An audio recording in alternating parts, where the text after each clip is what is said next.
dans d'autres vidéos, dans d'autres audios, qui pourront paraître quand je serai déjà peut-être assassiné. Oui, ou alors si je suis encore interpellé une nouvelle. Alors, grand frère, l'affaire Ngakam, qu'est-ce qui se passe exactement avec l'affaire Ngakam? J'étais à la maison un jour et Alain Ekassi, Home day grew that one. je ne connaissais pas Alain Ekassi quand j'ai été interpellé pendant plus de 2 mois, non. Bluetooth mode. Bluetooth connected. Low battery. Goodbye. Goodbye.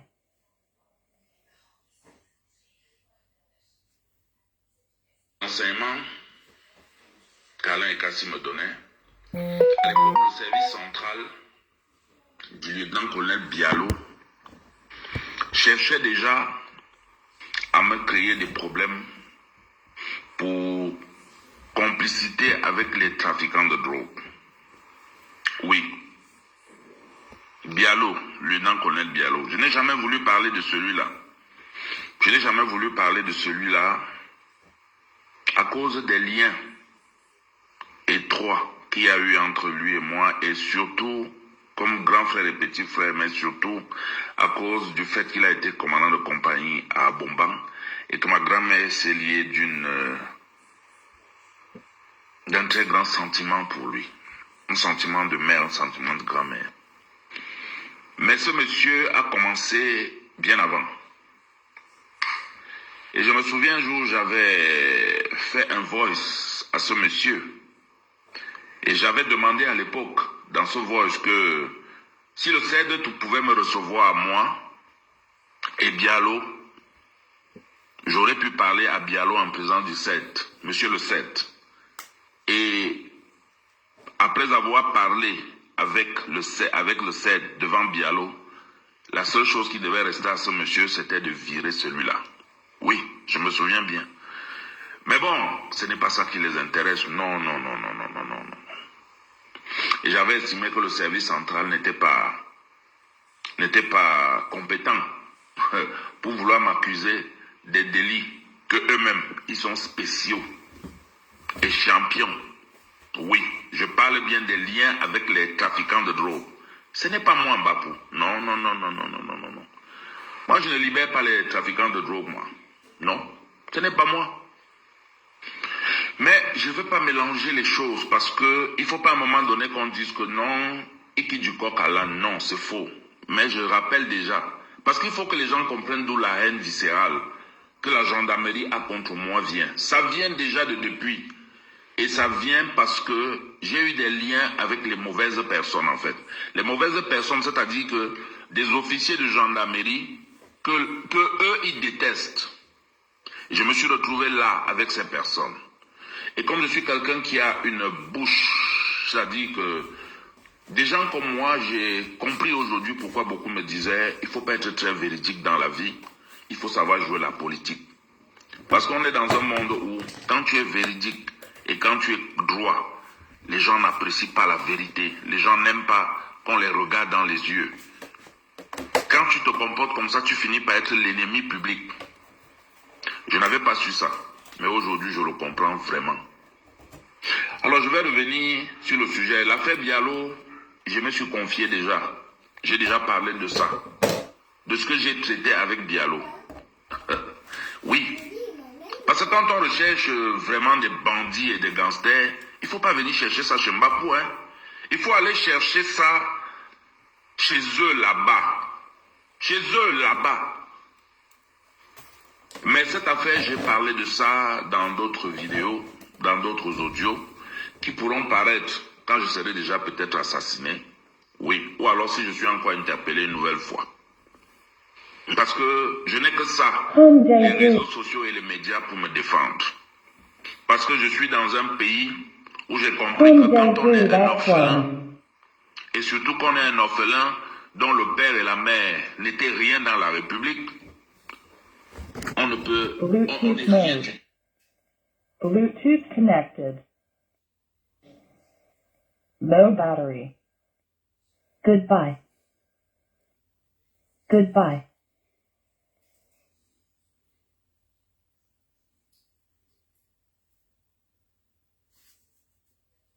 D'une certaine famille. C'est le triste constat que je fais avec ce qui m'arrive à moi.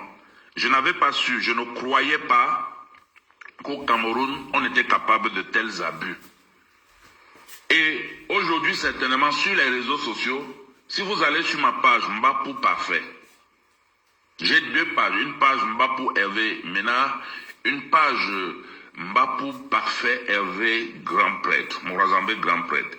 J'ai une autre page Général Ramzam Kadir et tout ça. Ça dit que si vous allez dans ces pages, vous ne connaissez pas quelqu'un qui défend le Cameroun et le président Paul Biya mieux que moi. Ça n'existe pas. Mes pages Facebook sont là. Vous allez découvrir l'âme de quelqu'un qui a de l'affection pour le chef de l'État et de quelqu'un qui défend son pays, un patriote. Et ce qui m'arrive aujourd'hui, c'est des choses que quand je dénonçais, parce que les autres disaient que ça existe, je refusais et je croyais effectivement que ça n'existait pas. Ce n'est pas que je savais que ça existe. C'est faux. Je défendais parce que je savais que les gens faisaient une exagération pour des récupérations politiques. Oui, c'est tout. Bluetooth connected. Low battery. Goodbye. Goodbye. Et j'indexais beaucoup plus un groupuscule connu pour ces méthodes kafkaïennes en politique. Et donc, il a fallu que je sois depuis 5 mois victime, traqué comme une bête sauvage, ma famille et moi, sans répit, sans repos. C'est-à-dire qu'il n'y a pas un procès équitable. Je croyais qu'il y avait la justice au Cameroun. Je disais souvent que le Cameroun n'est pas l'enfer. Le Cameroun n'est pas le paradis, pardon. Mais ce n'est pas non plus l'enfer que ceux qui sont dans la diaspora partout et au Cameroun et les politiques et tout veulent décrire. Non. Je ne savais pas qu'on pouvait au Cameroun garder quelqu'un comme moi, malade, sans respect de ma condition physique, ni encore moins des droits de l'homme, 68 jours dans une cellule, dans des conditions inhumaines, sans qu'il ait accès à ses médecins, refuser carrément cela. Et quand ça allait prendre pendant 68 jours, on m'amenait à l'hôpital gendarmerie faire un tour. Qu'est-ce qu'on allait m'injecter là-bas? Je ne sais pas. On refusait que mes propres médecins viennent m'examiner. Si on leur pose la question demain, ils vont dire que oui, on a laissé l'urologue venir te faire les soins. Oui, parce que là, c'était un peu flagrant. Mais combien de fois j'ai demandé à voir mes médecins? Ils sont venus au groupement. On leur a dit que Mbapou ne va pas te recevoir, il ne reçoit pas les gens, et toi, on ne veut pas de toi ici. La gendarmerie a ses médecins. Pendant 68 jours, je n'avais pas de toilette. Je déféquais sur moi. Et c'est des proches qui venaient nettoyer ces selles sur moi. Tous les gendarmes du groupement, vous pouvez leur poser la question. Avez-vous vu Mbapou un jour aller aux toilettes? Ils vont vous dire non. Mbapou était couché ici sur un matelas. Un matelas qu'on tournait, qu'on retournait à tout moment. Parce qu'on nettoyait. Parce qu'on nettoyait les selles. Est-ce que ces gens peuvent vous dire, s'ils m'ont vu me laver un jour, ils vont vous dire non, Mbapou utilisait un gant pour se nettoyer le visage et la brosse à dents. Pendant 68 jours, je ne me suis pas lavé. Pendant 68 jours, j'ai fait les selles sur moi. Quand j'avais un peu de force, je pouvais les faire dans un plastique. Toujours est-il que ce sont les miens. Le groupe, je dis bien tous les gendarmes du groupement, même ceux qui sont de mauvaise foi, même ceux qui sont de bonne foi, ils savent que ce que je dis est vrai. Je ne pouvais jamais imaginer que ça existait au Cameroun. Cette torture physique, morale, où pendant les 68 jours, j'ai fait 30 jours de cellule dans un endroit infect, où je me suis infecté à plusieurs reprises. Plusieurs gendarmes peuvent témoigner qu'ils ont vu du pus couler de ma sonde. Bluetooth connected. Low battery. Goodbye. Goodbye. On a grondé un gendarme parce qu'il venait me donner les médicaments un jour, je me souviens. Et on me plaçait toujours dans des cellules où il y avait les caméras de surveillance. Et qu'est-ce que le lieutenant-colonel Ndongo avait à me surveiller d'aussi près? Ce sont des questions, un jour, il faudrait des réponses. J'ai porté plainte contre le lieutenant-colonel Ndongo chez le directeur de la justice militaire qui, d'après mes informations, n'est pas favorable à un procès équitable pour moi. Il faut que je dise la vérité aux Camerounais. Il n'est pas question pour moi d'accuser les gens. La preuve, depuis que j'ai déposé ma plainte contre le lieutenant-colonel Ndongo, elle n'a pas prospéré. Copie chez le commissaire du gouvernement. Copie chez le ministre de la Défense, au ministère de la Défense, dans le cabinet du ministre de la Défense. Copie à la division de la sécurité militaire. Comment est-ce que quelqu'un peut porter plainte pour torture, sévices corporels, traitement dégradant? Rien n'est fait. Dans mon état de santé, est-ce que j'ai besoin de faire un dessin pour dire aux gens que je suis malade? Ça fait quand même 20 ans que je suis malade dans ce pays au Cameroun. Tout le monde sait, tout le monde me voit. Je n'arrive pas à comprendre quelle est cette haine viscérale que le lieutenant-colonel Ndongo du groupement a vis-à-vis de moi. Ses faits d'armes aujourd'hui, c'est d'avoir arrêté Hervé Pafemba pour un 20 juin, chez lui à la maison, avec des gendarmes du groupement polyvalent d'intervention de la gendarmerie nationale qu'on appelle le GPIC, accompagné de boucliers en fer, des kalachnikovs, des armes de guerre.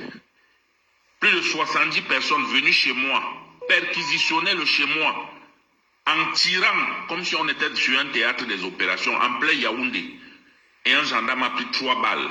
On n'a jamais ouvert une enquête pour ça, pour savoir quelles étaient les circonstances. Parce que moi-même aussi, je suis curieux. Je veux comprendre comment les gens sont venus chez moi tirer, où j'ai failli être assassiné ce jour. On a perquisitionné ma maison de 14h à 23h avec un périmètre de 2 km à la ronde. Personne en personne ne sort, même pas les piétons. Étaient interdits de passer. Qu'est-ce qu'on recherchait chez moi? Je suis un terroriste. Qu'est-ce qu'on recherchait chez moi? Aujourd'hui à Yaoundé, il y a des crimes à n'en point finir. Les taximans, les corps sont retrouvés partout. Les enlèvements et tout. Le groupement de gendarmerie n'a pas les moyens pour traquer ces gens. Mais la façon qu'on traque Mbapou et sa famille, c'est comme si on était en train de traquer Ben Laden lui-même en personne. Voilà pourquoi je dis, je ne suis pas une simple personne qu'on veut interpeller, non. Il s'agit d'un sacrifice. Les gens veulent faire un rituel avec Mbapou. Je le dis et je l'assume. Parce que les faits, et ce que j'explique, ça n'a pas de sens. Cet acharnement n'a pas de sens, n'a pas lieu d'être. Je n'ai jamais appris que pour des cas de diffamation, on porte plainte au tribunal militaire. Je ne sais pas où est la compétence du tribunal militaire pour recevoir une plainte concernant la diffamation. Et on envoie ça où? Rien qu'au groupement. Il y a beaucoup d'unités de gendarmerie ailleurs. Et j'ai porté plainte en plus contre le lieutenant-colonel Ndongo. Pour des cas de torture. La torture. Ce n'est pas la torture. On m'a mis dans des conditions inhumaines. Pour m'obliger à faire des aveux que je ne voulais pas pendant 68 jours. Un abus de faiblesse sur une personne malade à mobilité réduite. Coupé de tout. Les visites. Coupé des visites. Maltraité, torturé. Est-ce que les gens savent que même la Bible, je dis bien que la Bible qu'on donne aux condamnés à mort. Est-ce que les gens savent que même la Bible m'a été retirée au groupement pour que je passe 68 jours avec un esprit fuyant, fatigué, un esprit de suicide, un esprit, je ne sais pas comment est-ce que je peux décrire ça. Il y a des spécialistes qui peuvent le décrire. Oui, je devrais voir un psychologue aujourd'hui parce que ça ne va pas. En dehors de ma santé physique qui s'est carrément détériorée, il y a également ma santé morale, ma santé intellectuelle. Ça ne va pas. Je ne peux pas vous mentir, ce que je vis au Cameroun est un drame, c'est tragique. Je vous le dis en toutes circonstances, chers frères, chers sœurs, chers Camerounais. C'est-à-dire, avant que je ne sois sacrifié rituellement, je le dis, c'est un rituel, parce que si ce n'est pas un rituel, on ne peut pas faire tout ce qu'on est en train de faire là. L'affaire Ngakam. L'affaire Ngakam. Je suis chez moi à la maison, pour le plaisir de vos téléspectateurs, chers grands frères. Je vais encore expliquer très rapidement l'affaire Ngakam. Je suis à la maison. Je reçois la visite d'Alain Ekassi. Alain Ekassi que j'ai entendu plusieurs fois et les circonstances dans lesquelles j'entendais parler de lui, je n'étais pas disponible à le recevoir. Mais par la force des choses, je reçois Alain Ekassi chez moi. Et comme j'ai dit, les premières informations qu'Alain Ekassi me donne, c'était le complot que le service central, sous le commandement du lieutenant-colonel Diallo Dieudonné, préparait et faisait contre moi. Ben, Diallo, oui, ce gars. Bon, j'ai parlé de Diallo ailleurs, je l'ai dit. Les gens auront l'opportunité de savoir et de comprendre. Étant mort ou étant vivant, je parlerai, ça c'est clair. J'en ai déjà fait la preuve, donc je n'ai pas besoin de faire la répétition. Et quand nous sommes en train d'échanger concernant les affaires pour lesquelles il est venu me voir, et quand il me fait savoir qu'il y a un homme d'affaires qui est directeur groupe ressources d'Afriland First Bank et chargé de la comptabilité, qu'on appelle Jean Ngakam, qui est un homme extrêmement dangereux. Et quand il m'explique effectivement, tel que l'édito de Sismondi Balé Bichoka explique qu'en fait, il s'agissait des affaires liées au nozo, trafic d'armes et beaucoup d'autres choses assez graves. Des choses qui sont pas à négliger. Des choses qu'on peut considérer comme étant une atteinte à la sûreté de l'État. Et donc, ce monsieur a commencé à payer des hauts responsables de la gendarmerie, de l'armée, à la présidence, aussi bien à la présidence que dans d'autres unités, y compris les magistrats et autres. Des montants énormes à couper le souffle. Et donc je me pose la question, mais pourquoi donc un tel monsieur peut être aussi libre? Est-ce que les gens aiment encore ce pays? Comment des gens peuvent aller à ce point? On peut aimer l'argent à ce niveau? Et il me dit, ce n'est pas tout. Ton père, le contre-amiral Fouda aussi, son nom, ce monsieur utilise ça. Des gens utilisent le nom du contre-amiral Fouda et des gens prennent de l'argent à ce monsieur au nom du contre-amiral Fouda. Les gens prennent l'argent à ce monsieur au nom de la première dame du Cameroun. Les gens prennent de l'argent à ce monsieur au nom du couple présidentiel. On fait croire à ce monsieur qu'effectivement, ce que tu fais, le chef de l'État est au courant, la première dame est au courant et tout, alors que c'est faux. Ça, c'est Ekassi qui me le dit. Ça dit que, à cause de certaines choses qu'on a découvert, que le monsieur veut absolument enterrer, un groupe de personnes,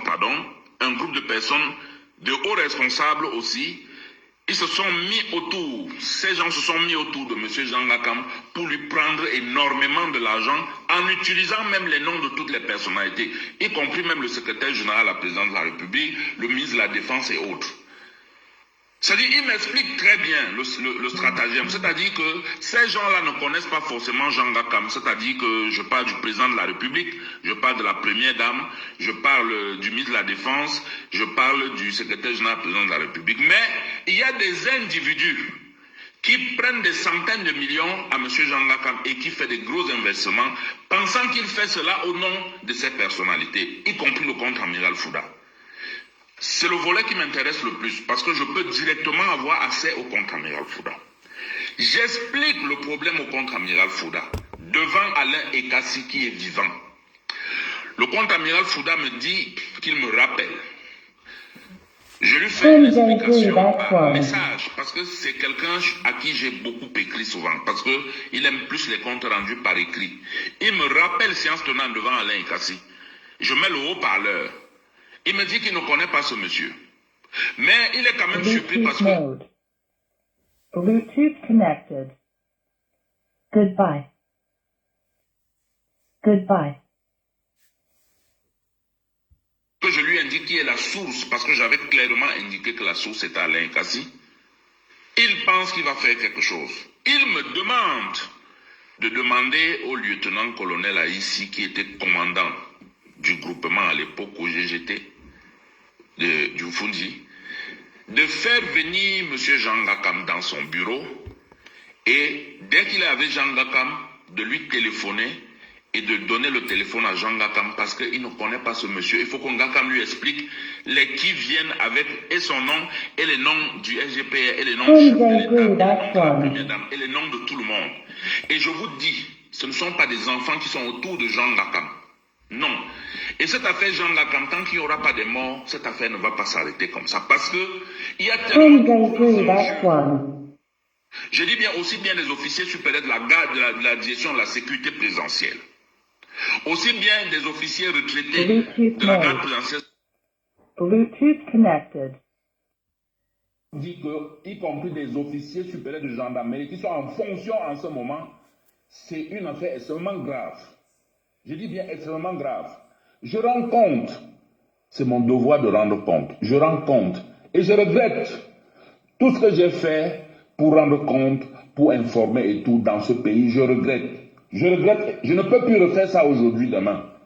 Même si on me dit aujourd'hui qu'on va brûler le Cameroun demain, je ne dirai plus jamais à quelqu'un un jour. Parce que ça ne m'intéresse pas. Ce n'est pas moi qui réponds du Cameroun. Le Cameroun ne m'a rien donné. Le Cameroun n'a rien fait pour moi. Non. Les gens pour qui le Cameroun a tout fait ont les bras croisés. Je ne peux plus jamais. Je regrette.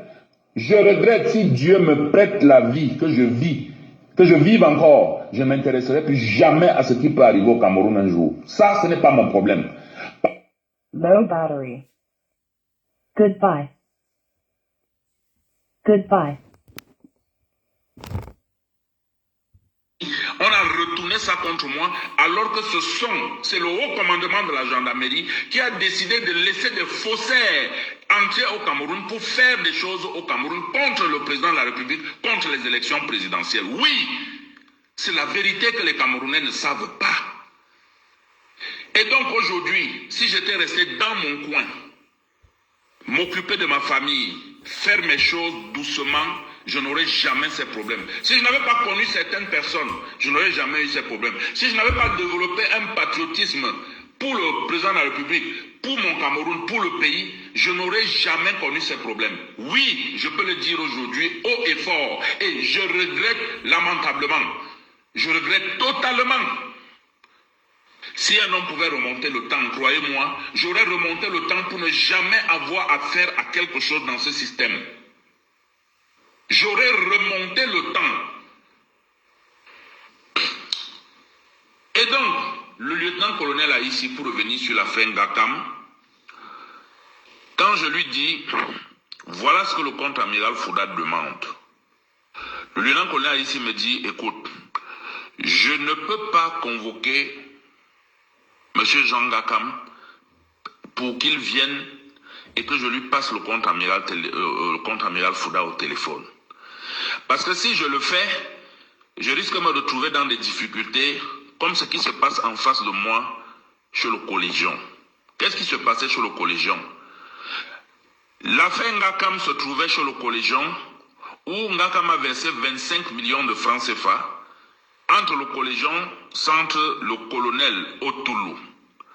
Entre son second, le colonel Ekani, avec la capitaine Mengwem, qui est une femme, et avec Alain Kassi et autres et tout, ça tournait toujours comme ça, une affaire de 25 millions. Le colonel m'a donc dit, je ne peux pas me retrouver dans ce sillage. Demande au contre-amiral Joseph Fouda, au vieux, comme on l'appelle souvent affectueusement, l'homme qui ne nous connaît plus là, qui ne connaît personne. L'homme qui est capable que si aujourd'hui on sort une preuve, on dit que Martinez Zogo causait avec le contre-amiral Fouda, je vous assure, il va porter plainte au corps de Martinez Zogo, je vous assure. Ou bien il va porter plainte aux enfants de Martinez Zogo. Je n'ai jamais vu un homme aussi ridicule. C'est-à-dire que tout le sommet, tous les responsables savent qui il est. Mais il pense au fond de lui qu'en faisant toute cette agitation-là, on va dire que non, il est innocent. Personne n'ignore qui est ce monsieur. Ça fait rire, c'est même une honte. Je regrette beaucoup pourquoi j'avais accepté de me mettre au contact avec ce monsieur. C'est le plus grand regret que j'ai aujourd'hui dans ma vie. Et donc, le colonel ici lui dit qu'il est mieux que lui, le contre-amiral Fouda, dépose une plainte contre Ngakam et compagnie, d'après le récit qui lui a été fait par moi, Mbapou. Le contre-amiral Fouda accepte de déposer la plainte. Écoutez très bien, le contre-amiral qui ne me connaît pas là. Il accepte, d'après ce que je lui demande, de déposer une plainte au groupement. Le contre-amiral Fouda que je ne connais pas. Quelques jours plus tard, il me redemande, il m'interroge encore sur l'affaire, parce qu'il faut qu'il sache ce qu'il doit écrire. Il me demande de lui faire une mouture. Je lui fais encore une mouture écrite, parce que le contre-amiral Fouda, dans un de ses téléphones, celui avec lequel on échangeait le plus, il avait des messages éphémères. Je fais donc une mouture. Bluetooth connected. Low battery.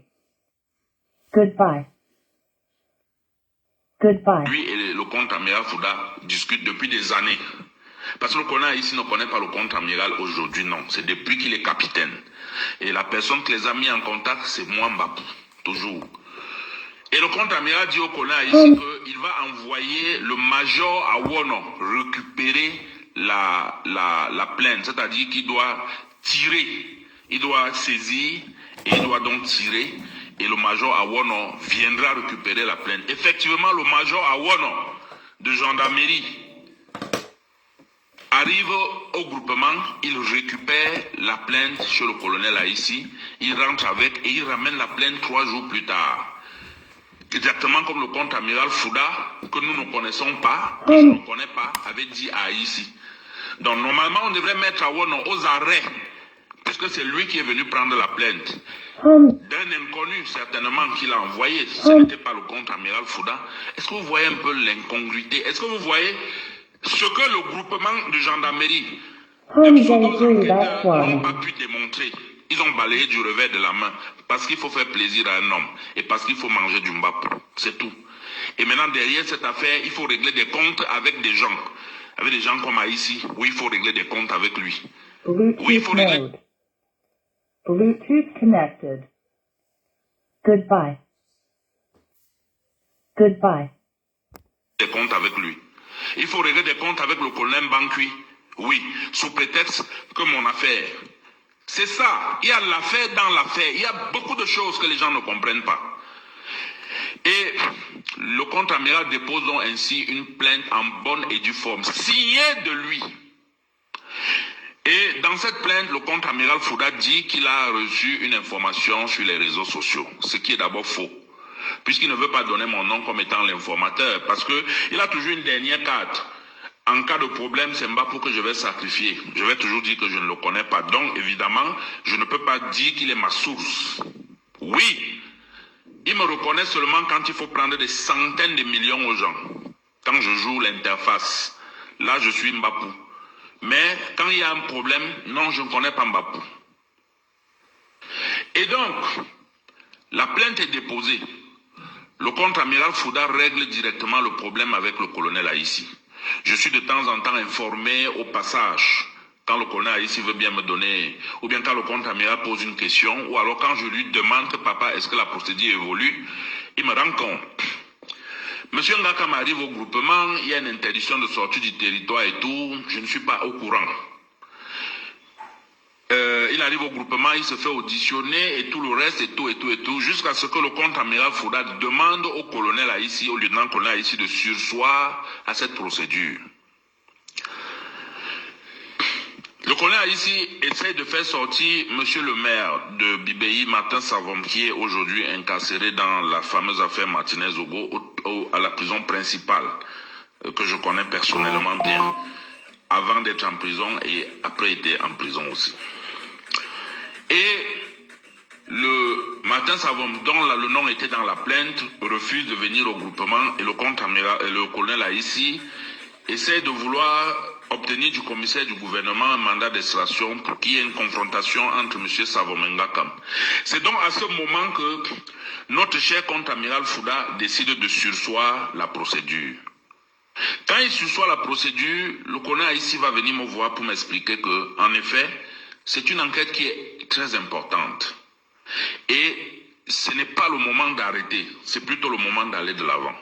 Il faut qu'il y ait cette confrontation entre Martin Savon et M. Jean Ngakam. Sur la base de cette confrontation, il y a beaucoup de choses qui vont sortir. Et là, l'enquête va véritablement commencer. On va comprendre exactement qu'est-ce qui se passe, pourquoi M. Ngakam paye autant d'argent aux gens. Et pourquoi les noms des personnalités sont cités. Les noms des personnalités qui ne savent même pas ce qui se passe, mais dont des centaines de millions de projets et autres sortes en leur nom. Je lui dis, je vais en parler avec le vieux. Quand j'en parle avec le contre-amiral Fouda, il me dit non, il faut arrêter la procédure. Ngakam est une victime. Voilà ce que le contre-amiral me dit. Ngakam est une victime. Bon, je suis quand même surpris parce que le colonel Aïs, le lieutenant-colonel Aïs n'est pas de cet avis. Moi-même, je ne suis pas de cet avis parce que j'ai écouté quand même. C'est moi qui ai écouté Alain Kassi. Vous voyez? Et c'est moi qui ai rendu compte au contre-amiral. Mais pour lui, Ngakam est une victime. Je reste tranquille. En réalité, l'idée me vient en tête que, mais est-ce que le type-là ne fait pas ça parce que lui aussi, il va prendre de l'argent en Ngakam? Mais cette idée je ne pense pas à ça longtemps parce que je connais quand même l'homme. Mais bon, je dis non, pas forcément. Il ne peut pas se mêler quand même de ces choses. Et le lieutenant-colonel là ici est vivant. Le lieutenant-colonel là ici vient me voir un jour à la maison. Il me dit, gars, comme le contre-amiral Fouda a demandé de laisser tomber la plainte, de surseoir à ça, il ne faut pas que Jean Ngakam le fasse tomber dans son piège. Parce que comme il donne de l'argent à tout le monde, puisque même à moi-même, il m'a demandé mon numéro de téléphone, il a demandé que je prenne son numéro de téléphone, j'ai refusé, il voulait que je vienne le voir au bureau. J'ai quand même la preuve que ce monsieur est prêt à donner de l'argent à tout le monde. Il faut dire aux vieux de ne pas prendre l'argent de ce monsieur. Surtout. Parce que non seulement ça va se savoir, tous les gendarmes vont connaître ça. Et le monsieur est très bavard. Ou alors, s'il décide même qu'il veut prendre de l'argent chez monsieur Ngakam, puisqu'il est libre de toutes les manières, il ne faut pas que ce soit quelqu'un d'entre nous, c'est-à-dire toi, moi, quelqu'un d'entre nous, qui se charge de faire cette commission. Je veux que tu dises ça au contre-amiral Joseph Fouda. Ce que je dis là, je suis prêt à prendre la main, je pose sur la Bible, même devant qui et à n'importe quelle heure pour confirmer, et le colonel, le lieutenant-colonel ici est vivant. Bluetooth connected. Ça me dit non, lui non. Low battery.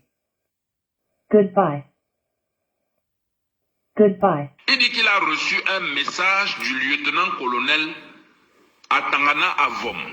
Il me lit le message pendant que nous sommes au téléphone.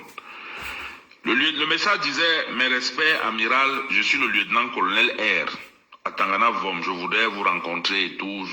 Soit c'est pour l'affaire Ngakam, il avait précisé que c'est l'affaire Ngakam, ou alors il avait dit que c'était une urgence, mais c'est en fait pour l'affaire Ngakam. Et c'est ce jour que je lui pose la question que mes papas, lieutenant-colonel R, qu'est-ce que ça veut dire? Il me dit non, R signifie simplement retraité. Et je lui fais même, j'attire son attention en disant que mes papas, pourquoi le lieutenant-colonel là vous tutoie?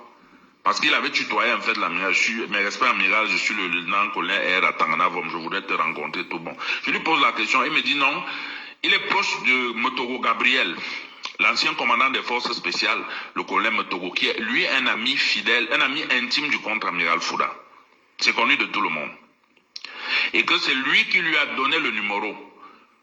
C'est ce que le contre-amiral me dit, que c'est Motogo qui lui a donné certainement le numéro, mais il ne va pas s'occuper de cette affaire, il va demander à Motogo de dire à ces gens de ne plus s'approcher de lui.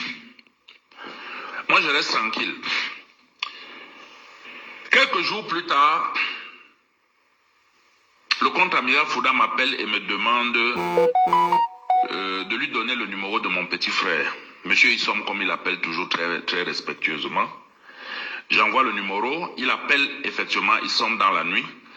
Et Issom m'appelle pour me dire que vraiment, grand frère, je ne vais pas être là demain parce que le vieux m'a donné une course. J'ai quelques courses à faire pour lui. Je dois récupérer un paquet ou 2 paquets. En fait, j'ai une course à faire pour lui. Je lui dis, il n'y a pas de problème. En fait, le contre-amiral ne me donne pas cette mission. C'est parce que c'est la première fois quand même qu'il donne un tel travail à mon petit frère.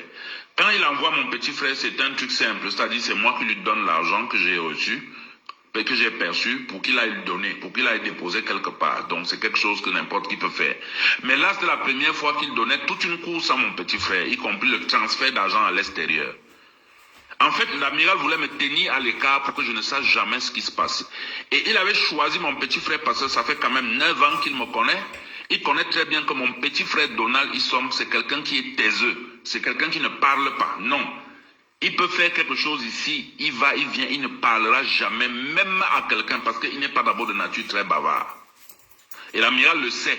Et il a choisi donc la bonne personne. Et qu'est-ce que M. Donald fait comme course pour le contre-amiral Fouda? Il va chez un monsieur récupérer la somme de 45 millions. Et quand il récupère les 45 millions, il a ordre d'envoyer 10 millions à Dakar.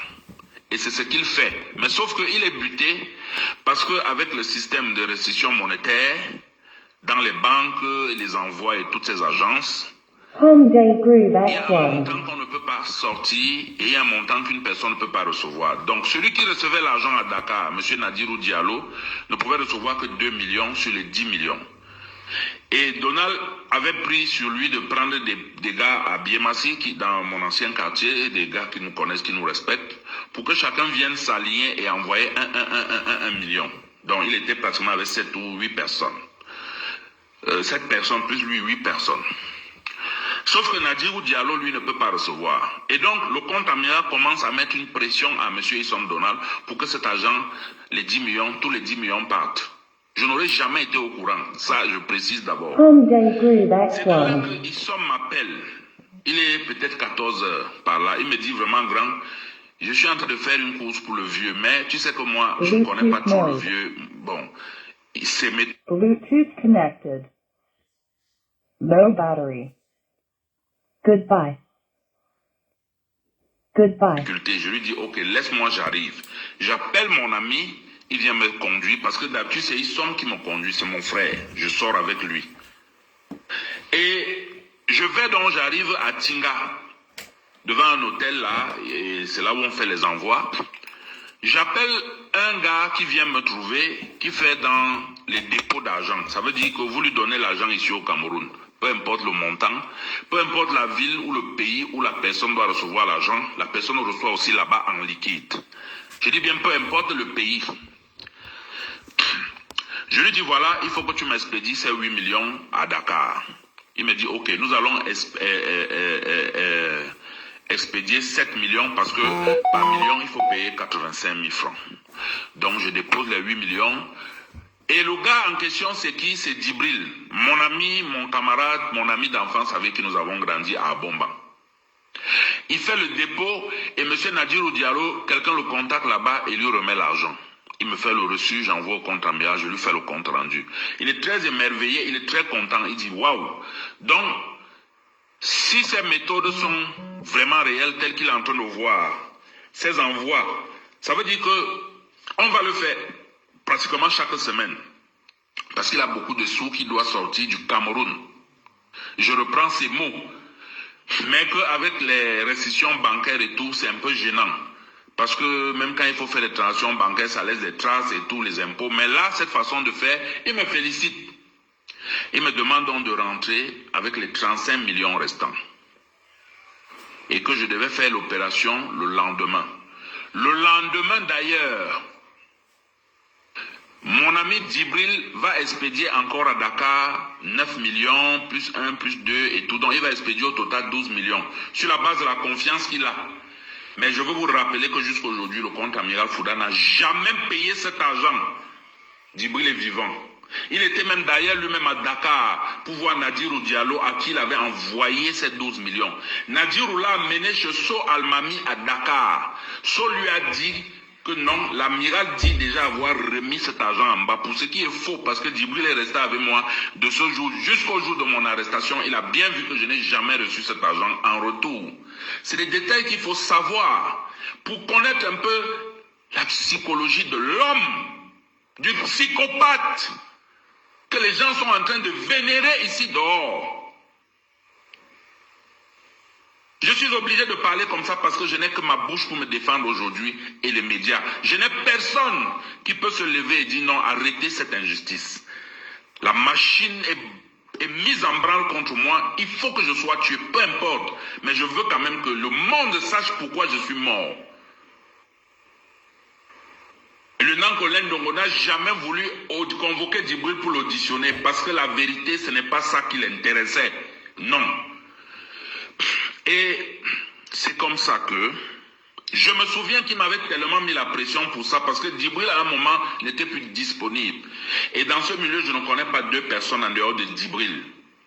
Donc j'étais gêné. Je me souviens même le dimanche, j'ai dû demander au président de l'Africafoot, Samuel Eto'o, et connaissant son entre-gens au niveau de l'Afrique, s'il pouvait m'aider à faire en sorte que quelqu'un à Dakar récupère de l'argent, 35 millions, pour remettre à quelqu'un là-bas, de la part du contre-amiral Fouda, bien entendu, et que moi je dépose ça ici.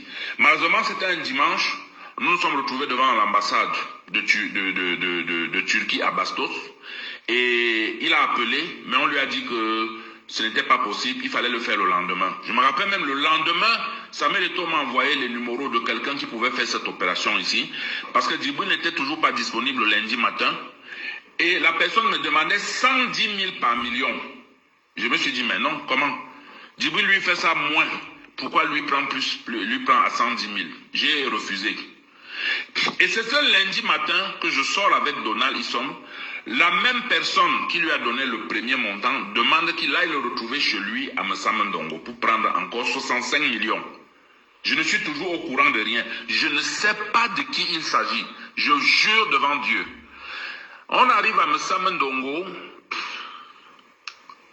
Donald descend, il entre dans une maison, il gare le véhicule, il descend, il entre à sa gauche. Et quand il est à l'intérieur, je lève les yeux pour bien regarder l'environnement. Parce qu'en fait, je me posais quand même la question que, mais qu'est-ce que mon petit frère vient chercher dans des endroits comme ça? Sur qui le contre-amiral peut bien envoyer mon petit frère? Parce que je connais l'homme. Et moi, je ne veux pas mêler ma famille à ce genre d'affaires. Donald est là pour me conduire. Parce que c'est mon petit frère, j'ai confiance en lui. Là où je ne peux pas marcher, je peux lui dire, prends-moi ça. Sans lui donner des détails, parce que généralement Donald ne connaît pas ce que je fais. Il connaît ce que je fais quand c'est quelque chose comme un marché public qu'on me donne, qu'il faut réaliser ou quelque chose comme ça. Donc je ne veux pas que ma famille soit mêlée à ces choses. Donc je commence à regarder la maison. Je ne suis pas très content. Je dis, mais pourquoi ce monsieur préfère envoyer mon petit frère? Mon petit frère, lui, n'a pas l'intelligence de la mafia, de ce monde. Et connaissant bien qui il est, je ne veux surtout pas que mon petit frère soit lié à lui. Quand je regarde bien la maison, je dis, mais est-ce que ça, ce n'est pas la maison telle que fait dans le descriptif d'Alain Ekassi?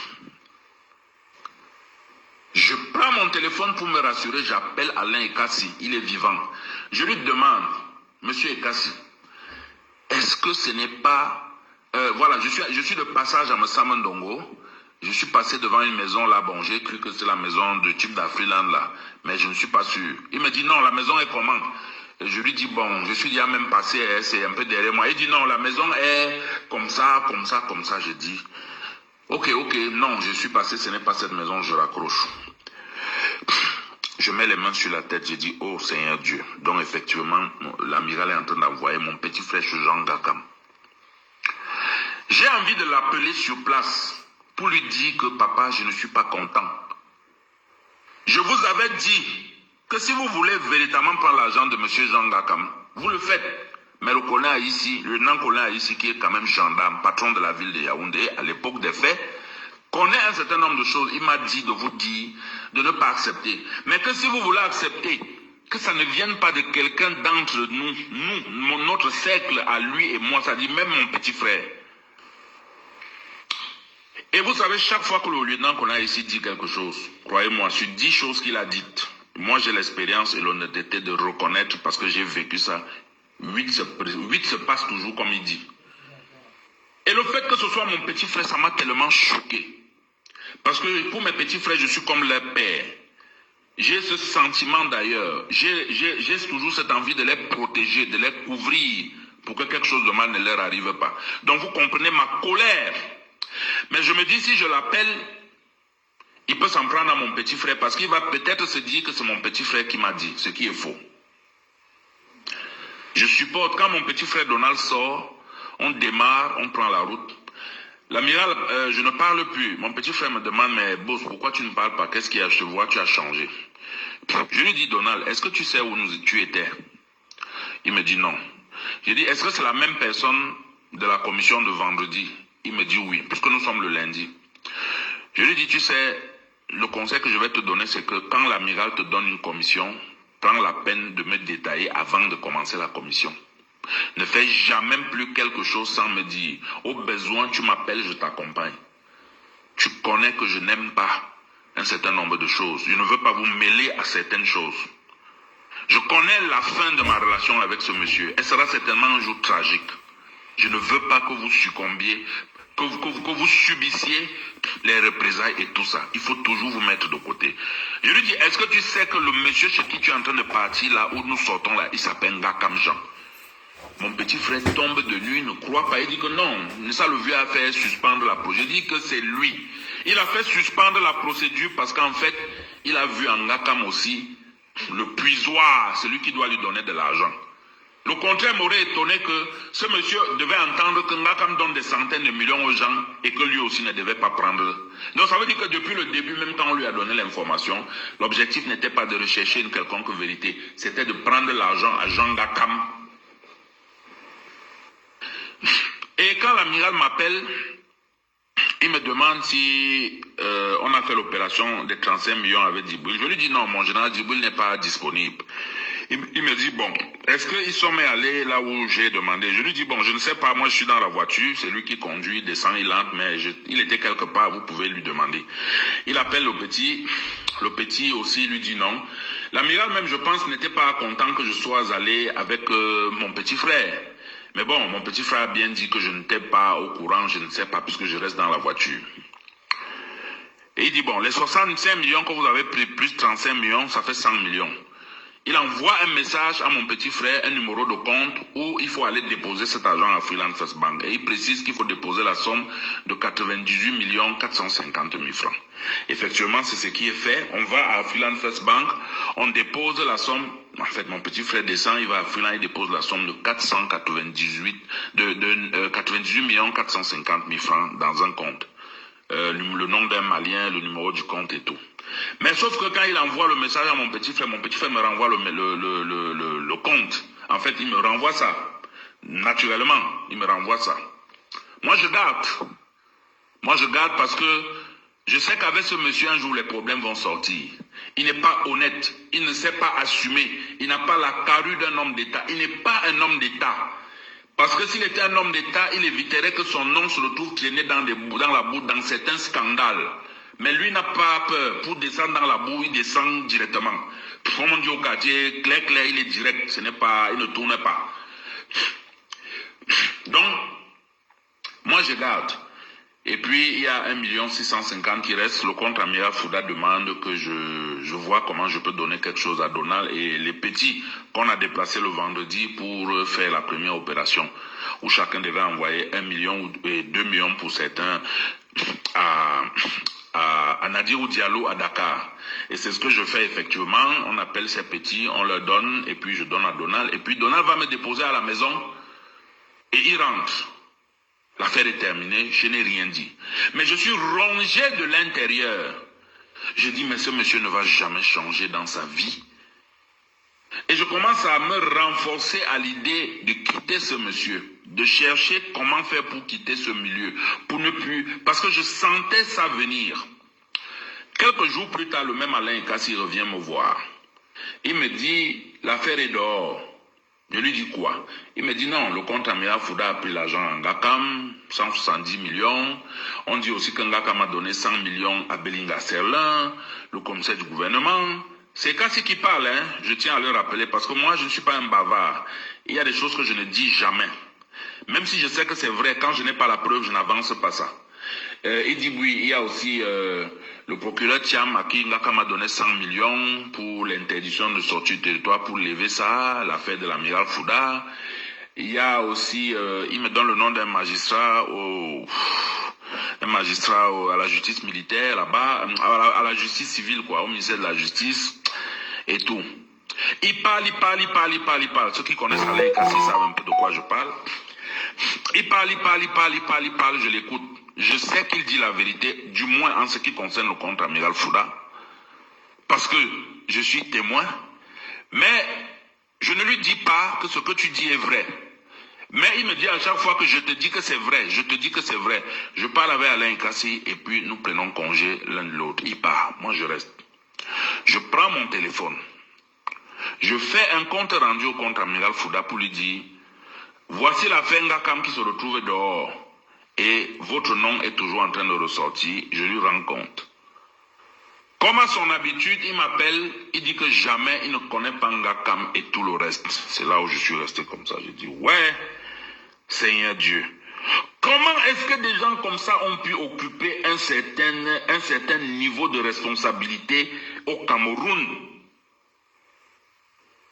Il dit qu'il ne connaît pas Jean Ngakam, alors que moi je sais qu'il a envoyé mon petit frère chez Jean Ngakam. Bon, il dit, il va, comme ça se passe comme ça, lui va porter plainte. Encore, il avait demandé de surseoir à la procédure, mais il va faire une relance de la plainte, de la première plainte, encore. Je l'écoute, et puis bap. Le lieutenant qu'on a ici n'est plus à Yaoundé, il a été affecté comme commandant en second à la Légion de gendarmerie du Sud à Ebolova. Donc, ici est parti avec les traces de la première plainte, selon ce que le compte amiral Fouda lui-même avait demandé. Parce que c'était une affaire personnelle qui le concernait, il a demandé de surseoir et de mettre ça de côté.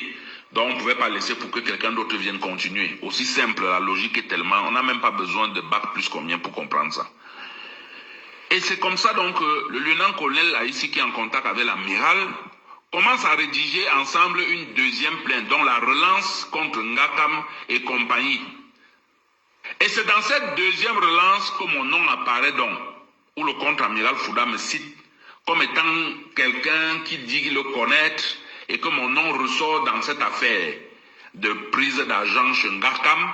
Et il précise encore qu'il a reçu cette information sur la base des réseaux sociaux.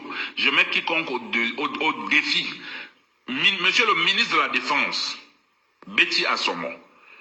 Monsieur le secrétaire d'État à la gendarmerie, monsieur Galas et Toga, je sais que vous ne me portez pas à cœur, mais demandez quand même qu'on vienne vous donner la plainte là. Vous allez lire, c'est écrit, que c'est sur les réseaux sociaux qu'il a reçu cette information. Mais comment quelqu'un peut recevoir une information sur les réseaux sociaux sans élément de preuve? Ça veut dire qu'il a lu, il vous dit que j'ai lu ça comme ça, j'ai reçu ça comme ça. Il ne donne même pas d'abord le support de la preuve sur laquelle il s'appuie pour déposer une plainte aussi sérieuse. Il dit qu'il a appris sur la base des réseaux sociaux. Voici ce que l'amiral, le colonel ici, le lieutenant colonel ici qui rédige la deuxième plainte et qui ne m'a pas appelé pour me dire que gars, la deuxième plainte là, comme tu vois là, le vieux a mis ton nom dedans. Ces méthodes là, ils ne changent pas. J'avais bien dit que cette affaire Ngakam va finir par vous rattraper. Oui. Et c'est donc comme ça, sur la base de cette deuxième plainte, que je suis convoqué au groupement. Je crois que la suite, vous connaissez la suite. La suite, c'est que il ne me connaît pas. J'ai fait 68 jours au groupement, j'ai essayé de le protéger et tout. Il savait que je était en contact avec les miens. Mais non, ce monsieur, cela dit, je ne peux pas vous donner. Je vous assure que même un psychopathe est peut-être mieux comme qualificatif. C'est-à-dire que il te tue. Il veut que tu meurs. Pendant qu'il te tue, il ne veut pas que tu te défendes, mais il garde le contact avec les personnes qui sont proches de toi. C'est-à-dire que c'est comme quelqu'un qui veut se réjouir du mal qu'il est en train de te faire gratuitement. Il mange l'argent de quelqu'un, mais il veut que c'est toi qui payes ça. C'est comme ça que j'ai passé 68 jours au groupement. La suite, grand frère, tout le monde sait ce qui s'est passé. J'ai fait des interviews à Jeune Afrique. Oui. Et Patrice Nouma, Rémi Ngono et autres ont relayé abondamment cette affaire. Donc, je voulais juste te donner ici l'affaire Ngakam en question. Voilà un peu l'affaire Ngakam avec le contre-amiral Fouda. Et voilà comment je me retrouve dans cette affaire qui va tuer ma vie. Parce que ma vie est foutue. Les 10 dernières années de ma vie sont foutues. Les gens ne peuvent pas imaginer les pertes. La réputation que les médias ont collée sur moi. Dans le complot. C'était une action complotiste contre moi. Les acteurs sont connus. Et aujourd'hui, l'affaire n'est pas terminée. On a envoyé des gens en prison en les présentant comme les chefs de gang et tout le reste, avec des accusations mensongères, des gens qui ne se connaissaient pas. Et nous avons été libérés. Mais comme absolument il faut que Mbapou paye parce qu'il a décidé. Le contre-amiral Fouda veut faire un sacrifice rituel avec le nom de Mbapou. Apparemment, pour qu'il ait quelque chose, pour qu'il brille encore, il faut qu'il verse mon sang. En même temps, il faut qu'il me fasse taire. Oui, il faut qu'il me fasse taire pour que je ne dise pas, peut-être qu'il est très intéressé par ce qui se passe au palais là. Il ne veut peut-être pas que je dise qu'il est très intéressé par une quelconque transition. Je le dis donc aujourd'hui. Aujourd'hui, le mercredi 6 novembre, je le dis, 2024, il est 12h23. Je suis dans la ville de Yaoundé. Oui, parce qu'il en a parlé plusieurs fois. Oui. Ouais. C'est-à-dire, en dehors de faire le sacrifice contre Mbapou, voilà ce que l'amiral veut faire contre Mbapou encore. Et ce qui me surprend, c'est que tout le monde regarde. Tout le monde sait que c'est vrai. J'ai envoyé un message vocal à monsieur le délégué général à la Sûreté nationale via le commissaire Meva Vincent de Paul, qui a été l'enquêteur d'une enquête instruite par le chef de l'État à la police en 2020 entre le contre-amiral Fouda et moi. Je lui ai envoyé un voice pour qu'il fasse écouter ça au délégué, pour demander au délégué que papa, en tant que patriarche et en tant que patron de la police, comment est-ce que vous voyez faire quelque chose comme ça? Il n'y a personne qui peut se lever pour dire à ce monsieur d'arrêter. J'ai fait quoi? Ce monsieur veut absolument m'assassiner et les gens regardent. Les gens regardent, personne ne dit rien. Personne ne dit rien. Finalement, je dois croire que qui veut donc m'assassiner? Qui veut me laisser assassiner? Mon champion, Paul Biya, le président de la République que je soutiens, c'est sous son régime qu'on est en train de me traiter comme ça et personne ne fait rien. Personne ne fait rien.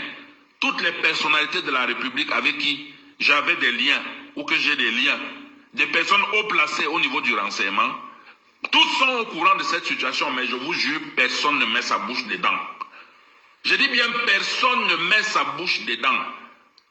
Le commandant de la garde présidentielle est au courant de ce qui se passe. Je lui ai fait le compte rendu à travers quelqu'un parce que depuis que je suis sorti de prison, je n'ai même plus son numéro de téléphone. Puisque mes téléphones sont toujours bloqués au tribunal militaire. Comment pouvez-vous expliquer que mes téléphones sont bloqués pendant 5 mois? C'est l'enquête de quoi? Du terrorisme? Mes voitures sont bloquées parce que c'est le contre-amiral Fouda qui a demandé qu'on arrête mes véhicules. Oui. Mes véhicules sont bloqués au tribunal militaire. Je suis libre, mais mes effets sont bloqués. J'ai une interdiction de sortie du territoire, mais mes effets sont bloqués. Quel est le lien entre la voiture et moi? Ok, vous avez voulu démontrer que peut-être l'argent que j'ai acheté les voitures vient d'une action criminelle. Vous avez des grands vendeurs de drogue ici qu'on arrête chaque jour, mais on ne saisit pas leurs biens. Vous avez compris ça? Et puis c'est un colonel de gendarmerie, fut-il Ndongo, avec toute la protection qu'il a, le parapluie, qui doit saisir mes véhicules? Non. Qui doit saisir? Est-ce que j'ai signé un procès verbal? Est-ce que j'ai signé un procès verbal de saisie? Jamais de la vie. Est-ce que quand ils sont venus perquisitionner le chômage, c'était légal? Est-ce que j'ai signé un procès verbal? Non, je n'ai pas signé de procès verbal. Mes téléphones qu'ils ont pris, aujourd'hui des choses confidentielles qu'il y avait dans mes téléphones se retrouvaient dehors. C'est ça la loi, c'est ça la justice. Et comment est-ce que demain, je dois dire qu'il y a la justice au Cameroun? Sans verser dans la colère, Je veux qu'on me dise comment est-ce qu'avec ce que j'ai vécu, je dois dire qu'il y a la justice au Cameroun. Je dois dire que les gens sont protégés au Cameroun. Je dois dire que les... Non, non, non, non, non, non, non, non, non, non. Je ne veux pas sortir le mot fatal. Mais ce qui me concerne, si je ne suis pas mort, je ne veux plus me mêler de quelque chose qui concerne ce pays, cette république, je ne veux plus.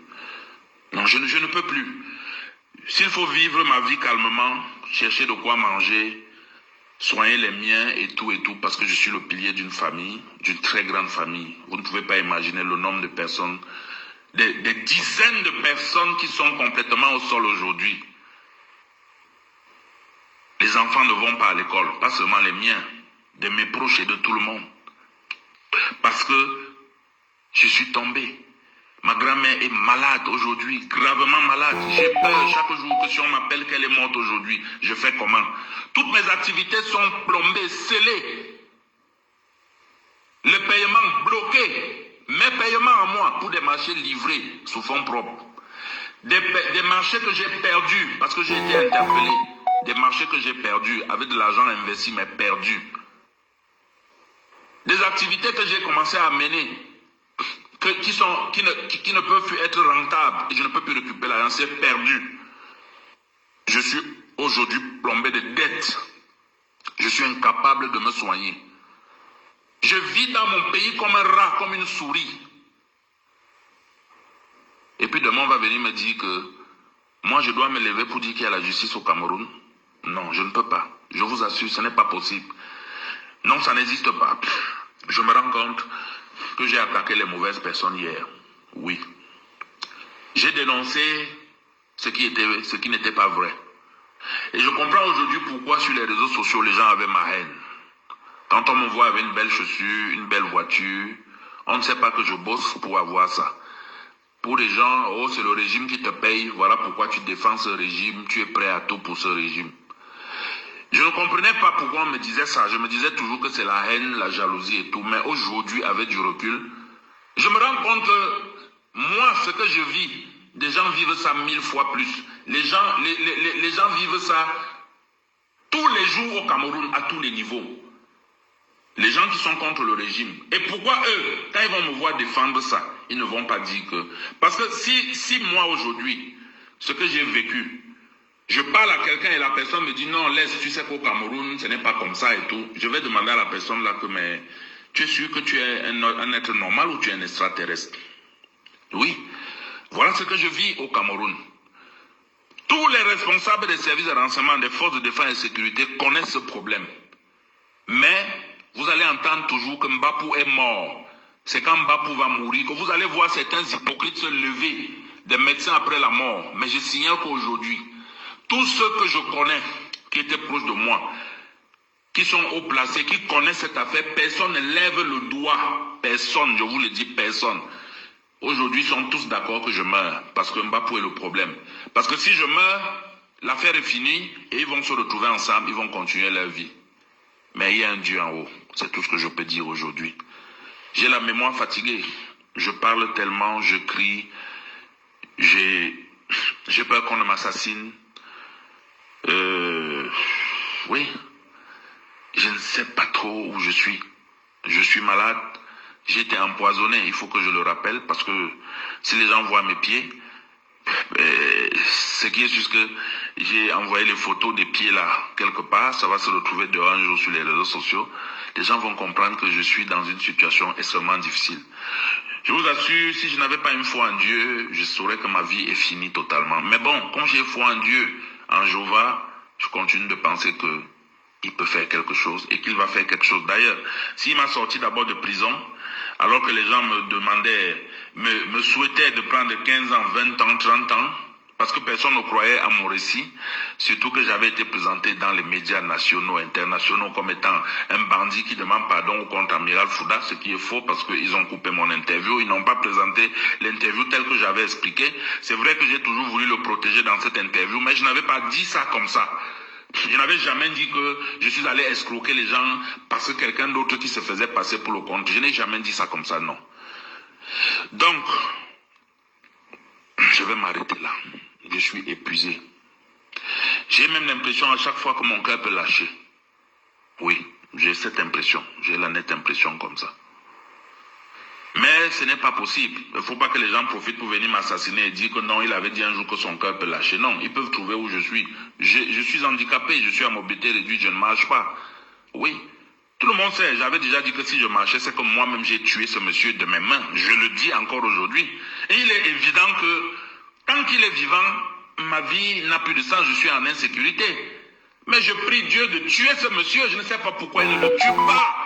Je ne sais pas. Ce monsieur ne mérite pas de vivre. Il a fait tellement du mal. C'est un homme souillé de sang. Il doit mourir.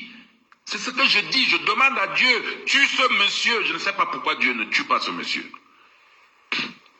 Qui ne va pas arrêter de me pourchasser tant qu'il sera en vie. Malheureusement, je dois reconnaître que mon état physique ne me permet pas d'engager le combat. Je vais chuter en disant quand même quelque chose.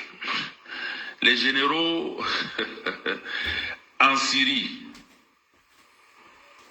en Ukraine, en Russie, en Israël, en Turquie, voilà, il y a des vrais généraux là-bas qui mènent des combats, des stratégies, qui luttent pour le pays. Mais ici au Cameroun, on a totalement un général qui n'a qu'un seul combat. L'escroquerie, l'arnaque et fait arrêter les enfants qui travaillent pour les jeter en prison. Et aujourd'hui, son véritable combat, là où il sort les muscles transpirant à grosses gouttes de sueur, c'est qu'il faut que Mbappé meure. Quelle honte, ô Seigneur Dieu Tout-Puissant. Quelle honte. Quelle honte. Je comprends pourquoi quand on lui dit qu'il n'a pas de diplôme militaire, il peut devenir fou. Oui. Quand les gens lui disent ça, il peut devenir fou. Vous avez suivi un boss là où il se justifie en me disant qu'il est un grand officier, peu importe tout ce que les gens disent. Oui, mais c'est ça, c'est pour ça, parce que je me rends compte que c'est fait d'armes même, c'est quoi? Dieu va secourir le Cameroun un jour. Dieu va secourir le Cameroun. Bluetooth connected. Secourir aussi. Low battery. Goodbye. Goodbye. J'ai foi, je reviendrai à la résurrection des morts. C'est ma foi là-bas. Mais un jour, Dieu fera payer aux gens le mal qu'ils font aux autres. Dieu fera payer aux gens. Ils verront comment leurs enfants vont devenir à cause du mal qu'ils font aux enfants des autres.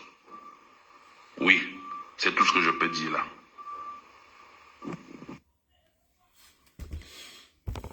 Voilà.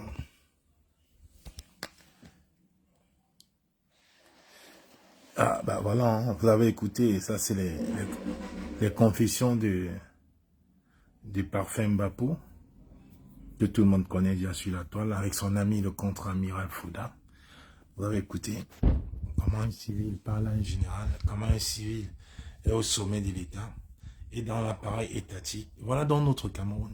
Voilà notre Cameroun où les gens ont été à l'école, ont fait toutes ces autres hautes études-là et qui finissent à faire le benchiki. Voilà notre Cameroun, on ne s'indigne pas. Malgré tout ça, est-ce que vous avez vu les gens sortir? Non, ils ont noyé le poisson. Ils ont noyé le poisson. On ne parle plus de la fin Bapou, c'est terminé. Hein? C'est terminé, la fin Bapou est terminée. Il a fait ses 6 semaines en prison. Il est sorti.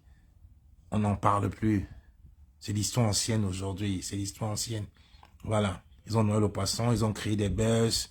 On a passé le temps à en parler. Et l'histoire Bapou est terminée. Les jeunes sont sortis au Cameroun pour dire il n'y a pas de route, il n'y a pas d'eau, il n'y a pas d'électricité. On nous a donné l'argent du Covid, vous avez volé. Et on les a arrêtés, on les a mis en prison. Les prisons du MS, ils sont encore là. D'autres, on a donné 7, 5, 6 ans de prison. Certains même sont morts, comme Rodrigue Dagueyo. Voilà, Longuet.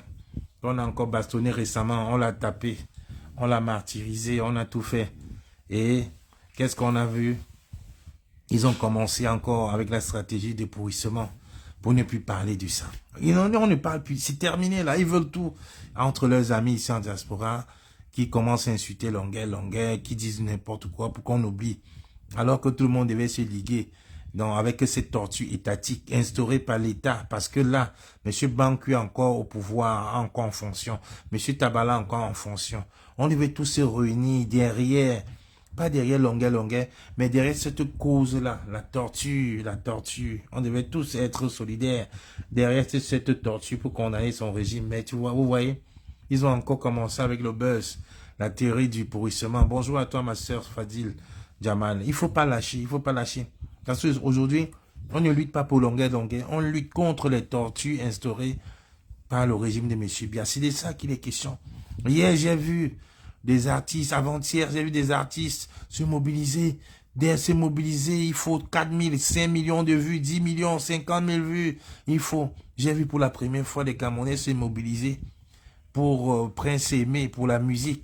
Est-ce que les Camerounais là n'auraient pas le temps de se mobiliser pour Longuet, pour la torture subie par un de leurs? Est-ce que les Camerounais là ne pourraient pas se mobiliser comme ils ont fait là, pour dire non à ce régime, comme les Nigérians font? Voilà encore hier à la falaise d'Embo, à la plaine d'Embo, à Sancho, la falaise de Tchan, où on a eu un éboulement de montagne, on a eu un éboulement de terre. Des gens venus secourir se sont encore retrouvés ensevelis par la terre. La route est coupée depuis hier à Sancho, avec des morts et des morts par dizaines. On nous a dit qu'il y a 2 cas pratiquement ensevelis. Un chauffeur de tracteur venu dépanner, enseveli.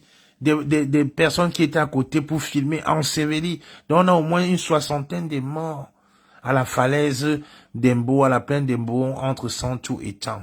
Vous avez vu les artistes se mobiliser pour parler de ça? Non, ça les intéresse pas.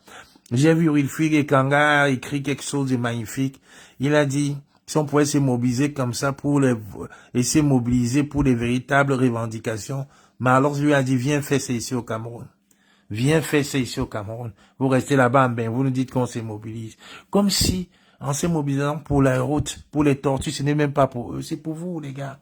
Ici en Europe, il y a les routes, hein. Il y a les routes, et quand il y a une inondation, il y a la solidarité de l'État. D'abord, l'État met les moyens en route, quitte à mettre l'armée. On met l'armée, on met les routes, on met les pompiers, les civils. Regardez en Espagne ce qui s'est passé. L'État a mis les moyens. Le prince espagnol et le roi et la reine d'Espagne, ils sont venus, ils ont eu un peu de retard. Vous avez vu comment la population les a accueillis. La population à Madrid les a chassés. Poursuivis, chassés, ils sont obligés de se suivre, que non, ils auraient pu prendre des mesures plus tôt, d'être. C'est comme ça un État. Regardez à Sancho là. Vous avez vu quel militaire, vous avez vu quel pompier. C'est là où les militaires devaient tous descendre. Le génie civil, les ingénieurs sont où? Non. Quand on va parler, on va dire venez faire ça ici au Cameroun. Venez faire ça ici au Cameroun. C'est de ça qu'il est question, les gars. La France a envoyé en Espagne. La Belgique, le Luxembourg, l'Angleterre, ils ont envoyé leurs collègues pour cette catastrophe au Cameroun. Et quand ils envoient, c'est pas que les Espagnols ne sont pas là. La population est là. Les militaires sont là. Les pompiers sont là. Voilà la plaine d'Embo, là. Ce n'est pas le premier accident. C'est peut-être le 4e ou le 5e cette année. Avec eu des dizaines et des dizaines de morts. On a vu, avant c'était un wash, pareil. Des dizaines et dizaines de morts. On va voir une tribaliste sur la toile du nom de Pati Eba. Venez dire que ça ne nous regarde pas. Entre vous les Bamileke. Qu'est-ce qu'elle a même écrit? Voilà. Les Bamileke ont récemment fêté la supposée mort de Nomgui, dont je me fiche royalement de leur mort de Tchan. Oa, Kati Eba. Elle vit en Suisse. Elle vit en Suisse. Mais écoutez ce qu'une Camerounaise peut dire. Donc je m'en fiche royalement de leur mort de Tchan. Oa, Pati Eba. Elle vit en Suisse. Elle a fui son pays. Mais elle a besoin du Cameroun pour venir en Suisse. Pour avoir un semblant de sécurité. De l'emploi. Sécurité morale. Voilà, elle dit, elle s'en fiche royalement, les Bamileke. Comme c'est les Bamileke, je m'en fiche. Voilà les Camerounais. Vous vivez dans un pays étranger et vous détestez vos frères du Cameroun. Si les Suisses vous chassent, vous devez faire comment? C'est ça le problème en réalité. Vous voyez? Voilà. Voilà la plaine d'Embo aujourd'hui. Voilà la plaine. Je ne connais personne de ma famille qui a été dans cette plaine-là aujourd'hui. Mais ça fait mal au cœur. Ça fait mal de voir ça. Trop de catastrophes. Cette fin de règne de M. Biya entraîne beaucoup de morts. Ils font trop de sacrifices. Ils font trop de sacrifices. Non, il ne faut pas dire que Patty va être arrêtée. Il fallait signaler sa page. C'est elle, la dernière fois, qui disait qu'il fallait qu'on brûle tous les foyers des Bamileke dans la région du centre, du sud et de l'est. Allez signaler sa page. Faites des missives. Il y a un frère qui est parti de France la dernière fois pour aller voir son employeur carrément. Il a même fait un dépôt de plainte. Parce que ce n'est pas normal. Elle vit en Genève là-bas, elle est en Suisse là-bas avec ma sœur Fadil. Ouais. Non, ce n'est pas possible. Même quand on fait l'effort de nous dire que nous sommes tous des Camerounais, il y a toujours des merci Jeanne Juste, merci. Il faut signaler sa page. C'est pas normal, c'est pour ça que j'ai mis sa page. C'est pas normal. Cette fille est d'un tribalisme hors pair. C'est comme ça que ça a commencé avec nos frères anglophones. C'est comme ça que ça a commencé. À un moment, ils se sont fâchés. On leur disait de marcher dans la boue. Marcher dans la boue. Marcher dans la boue. On arrêtait les petites filles. On dit vous allez marcher. On arrête les professeurs. On les tabasse, professeurs d'université. C'était ça. Voilà comment ça a commencé chez nos frères anglophones. Attendez, je vais vous montrer. Voilà. Voilà comment ça a commencé. Ça avait commencé comme ça. Voilà. Vous voyez? Voilà. Voilà comment ça avait commencé. Oh, shut up, shut up. No. Voilà comment ça a commencé. Fais vite. Hein, quoi, c'est ce que tu fais la vidéo là. Il faut tremper les seins. Même les seins. Voilà. Moi, Bobby, pour Wata. Allez. Bobby, ça Wata. Écoutez les Camerounais parler aux Camerounais, c'est incroyable. Avancez. Ça, vous allez aller laver vos culs là correctement pour ne plus sortir. Avancez.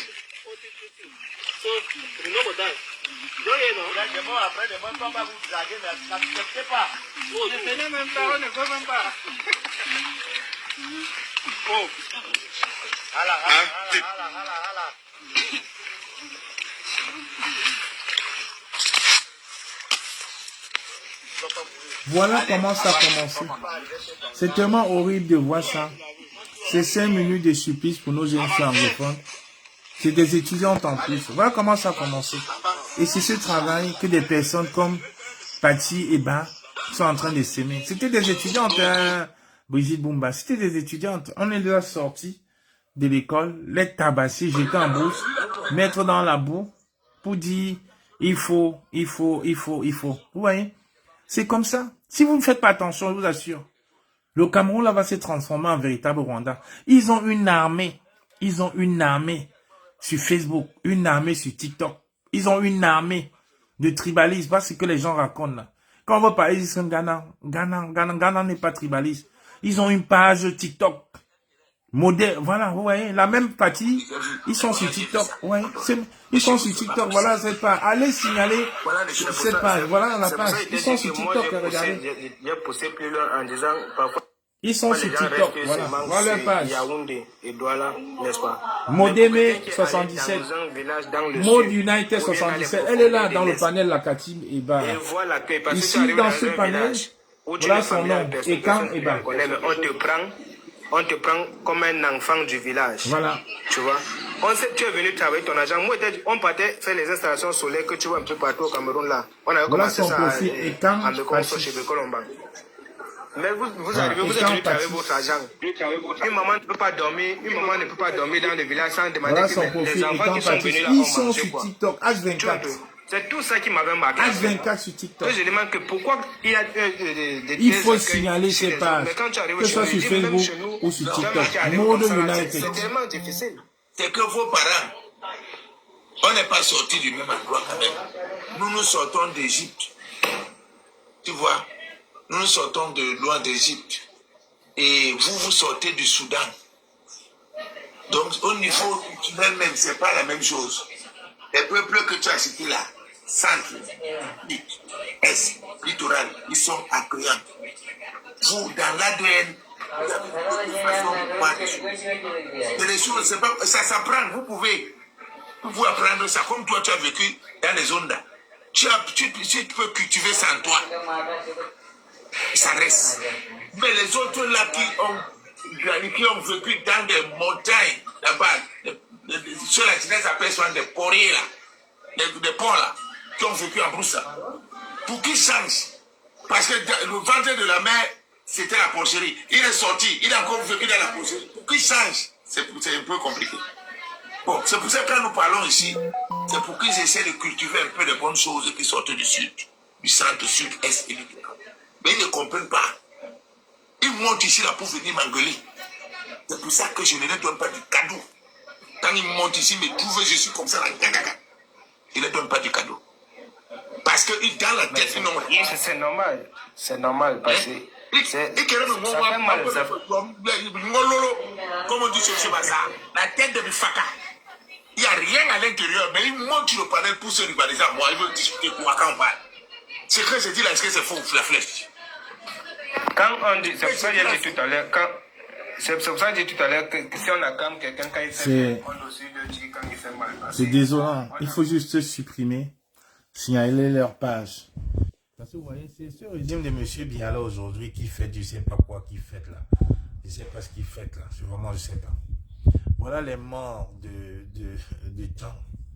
Voilà les morts psychologiques, les morts mentaux. Le voilà. Voilà ce Cameroun. Paul Biya a vraiment détruit ce Cameroun. Voilà cette jeunesse là. Vous voyez dans ce panel de ce mode United, la plupart c'est les gars qui ont pris le désert, qui ont bravé la mer, le désert, qui ont nagé, qui sont arrivés ici. Maintenant ils ont trouvé qu'ils sont meilleurs que les Bamileke. H24, ils font 5 lives sur TikTok par jour. Que leur sujet c'est Bamileke. Vous avez entendu? Les Bamileke c'est des porcs. Les porcs. Vraiment, je souhaite beaucoup de courage aux familles endeuillées du côté de la falaise de Sancho. Je vous souhaite beaucoup de courage. Je vous souhaite beaucoup de courage. Vraiment, sincère condoléances à toutes les personnes endeuillées. En espérant que ce pays-là va changer. Parce que vraiment, des morts par dizaines. Des morts par dizaines. On en a un peu que cure. C'est incroyable. Incroyable. Pauvre Cameroun. Pauvre Cameroun, pauvre Cameroun. Je vous souhaite une bonne soirée. Bye bye. Cameroun la Panthère.